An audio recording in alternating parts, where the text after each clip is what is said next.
कार्यक्रम का आयोजन किए, आपका सफल आयोजन भी रहा लगभग, क्या कुछ कहेंगे? हम समाज को यही कहेंगे कि हमारा आरक्षण भीड़ भीड़ जुटाने से नहीं है, हमारा आरक्षण लड़ने से होगा। कहा गया है कि बोलो, लड़ो और नहीं तो बोलो। आप बोल भी नहीं सकते हो तो साथ दो। तो हम ये संदेश देना चाहते हैं कि लड़े नहीं तो बोलेंगे, आप बोलेंगे नहीं तो साथ देंगे। तो सेम उसी तरह हम अपने समाज को सूचित भी करना चाहते हैं साथ साथ में कि परवीन सर को साथ देंगे। ये गुप्ता सर कहीं कहीं भीड़ बटोर रहे हैं, तो कहीं हमारे युवा जो शिक्षित हैं उनको भड़का भी रहे हैं। दो लाइन में एक कहावत कह रहे हैं कि ज्ञान के नाम पर भटका रहे हैं, अब पढ़ाई के नाम पर लड़ा रहे हैं। इतना से आप समझिएगा कि झुंड बटोरने से हमारा आरक्षण नहीं मिलेगा, हमारा आरक्षण हक अधिकार लड़ने से मिलेगा। कहिए ना, अगर झुंड बटोरना होगा तो जाति के नाम पे कोई भी पटना रमना गांधी मैदान का पूरा पटना भर देगा, तो उसे आरक्षण हमारा मिलेगा? नहीं मिलेगा। हम कहना चाहते हैं कि जितना भी हमारे समाज के लोग हैं परवीन सर को साथ दें, और आरक्षण यहीं से आया था और यहीं से आएगा। आपने अभी मंच पर से एक बात कहा था कि आपको धमकियां मिली थी, इस तरह का कार्यक्रम क्यों कर रहे हैं, कौन लोग हैं वो धमकी देने वाले? सही बात है। जब से हम परवीन सर से पटना में मिल के आए तब से अपना यहाँ पर चर्चा कर रहे थे मीटिंग के, तो उस टाइम सब लोग सहमत, हमारे गांव के जितने भी क्षेत्रीय भी हैं सहमत थे। 2-3 दिन से हमारे पास फोन आ रहा है। अब तो नंबर हमारे पास है, लेकिन कॉलर टून में देखें तो उस पर RK प्रसाद लिख रहा था, और एक था, अब नाम नहीं याद है, उसमें जम्मू ही लिखा था।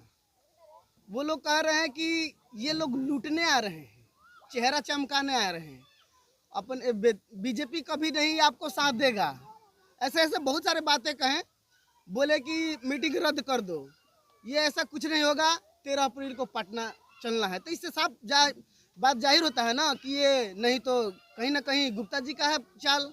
अगर ये बात तो गुप्ता जी ना कहें कि 13 अप्रैल को जाना है, उन्हीं का पार्टी हमको धमकी दे रहा है या चेता रहा है या भड़का रहा है, तो कहीं ना कहीं गुप्ता जी का हाथ है कि ऐसा मत करो। आपके टीम में सुधाकर शर्मा ऐसा एडवोकेट हैं, तो फिर उनसे आपने ये बात बताकर FIR क्यों नहीं किए जब आपको धमकी मिल रहा है? तो बिल्कुल करेंगे। जब अगर जे हम डरेंगे क्यों? आप अपना आरक्षण लेना है तो हम डरेंगे क्यों? कोई कुछ भी बोल देगा तो हम उसका मान लेंगे? बल्कि कभी नहीं मानेंगे। जो हमारा काम है हम करते रहेंगे। सुप्रीम कोर्ट में भी केस चल रहा है आप लोग के समाज की आरक्षण की लड़ाई को लेकर, और आप खुद एक एडवोकेट भी हैं, कैसे देखते हैं, क्या लग रहा है कि क्या कुछ निदान होगा सुप्रीम कोर्ट से? देखिए, आज हम लोगों के बीच में जो बातें चलती आ रही हैं, चलते आ रहे हैं, लेकिन हमारी कोर्ट जो है वो एविडेंस पे चलता है, और एविडेंस में स्पष्ट किया गया है कि आप जो है तांती ततमा खतबे जात नहीं हैं, आप 5 जाति के लोग हैं। और कई एक मुंगई लाल की रिपोर्ट में भी आया है। इधर फिलहाल जो हमारे भारत सरकार के जो सामाजिक न्याय अधिकारिता मंत्रालय भी जो हैं, उन्होंने भी कुछ सत्यापन किया है कि वास्तव में जो सर्वेक्षण करके गया है उनको ऐसा महसूस हो चुका है कि तांती ततमा कोई जात नहीं है और ये पान ही हैं। तो इनके लिए कई का हमारे पास दस्तावेज भी मिला है। 1962 की भी जो हमारे पूर्व मुकुंद चंद बाबू ने जो नींव रखा था, उनका भी अभिलेख 1981 में जो लोकसभा में जो उठाया गया था वह भी मेरे पास पर्याप्त है। और हमें ऐसा पूर्ण विश्वास है कि निश्चित रूप से हमारी न्यायालय जो भी है वो वहाँ तक बात उनको नहीं समझा पाए, बता पाए अधिवक्ता महोदय ने।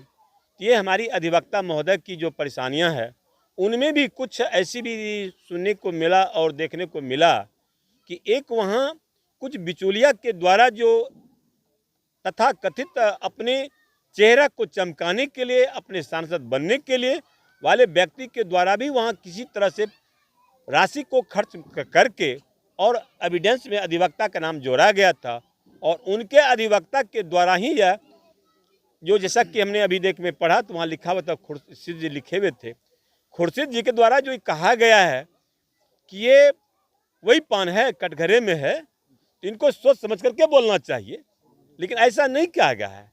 उन्होंने कहा हाँ वही पान है। जब वो खुद वो बात कही गई है तो वो बिल्कुल ढंग से नहीं हुई और उनके बाकायदे में आकर के ही एब्सेट गलतियां को किया गया है, जो ये संतोषजनक बात नहीं है। एविडेंस को वो पढ़ नहीं पाते हैं, ऐसा उन्होंने कहा है। आज के इस बैठक के बाद क्या कुछ संदेश देंगे लोगों को, क्या कुछ कहेंगे? मैं सबसे पहले तो चिल्हर भोजपुर समाज का मैं बहुत धन्यवाद करता हूं और बहुत ही अच्छे आपने प्रश्न किया है और मैं आपका भी बहुत बहुत धन्यवाद करता हूं। मैं इस समाज से, मैं पूरे बिहार में सभी जिलों को यह मैसेज देना चाहता हूं कि जितने भी युवाओं हैं, जितने भी हमारे माता पिता बहनें हैं, सभी लोग भ्रमित ना हों। जो बीच में बिचौलिया, जो बीच में समाज को लूटने के लिए कुछ गिरोह निकल चुके हैं, आप उनके खिलाफ होइए, उनका साथ मत दीजिए, क्योंकि समाज का नुकसान, समाज को लूटने के लिए कुछ गिरोह निकल चुके हैं, आप उनके खिलाफ होइए, उनका साथ मत दीजिए,